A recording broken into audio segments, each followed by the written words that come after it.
Ano ang pagkakaiba ng babaeng siklista at lalaking siklista? Pisikal na kalakasan. Babaeng siklista, karaniwang may mas maliit na kalamnan at kaunting pisikal na lakas kumpara sa mga lalaki, ngunit malakas pa rin sa tibay at katatagan.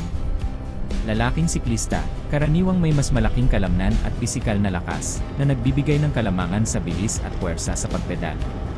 Porma ng katawan at posisyon sa bisikleta. Babaeng siklista, may mas maikling torso at mas mahahabang binti, kaya kailangan ng iba't ibang fit o posisyon sa bisikleta para maging komportable at epektibo.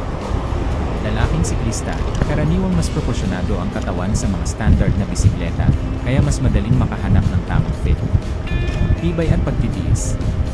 Babaeng siklista, kilala sa kanilang kakayahan sa tibay at pagkapursigido sa mahabang rides, bagamat hindi gaano kabilis sa flat terrains tulad ng mga lalaki. Lalaking siklista, mas may advantage sa bilis, lalo na sa flat terrains, ngunit maaaring mas mabilis mapagod sa ilang kondisyon. Pagkontrol at teknikal na kasanayan. Babaeng siklista, karaniwang mas maingat at teknikal pagdating sa kontrol ng bisikleta sa mga tricky na ruta.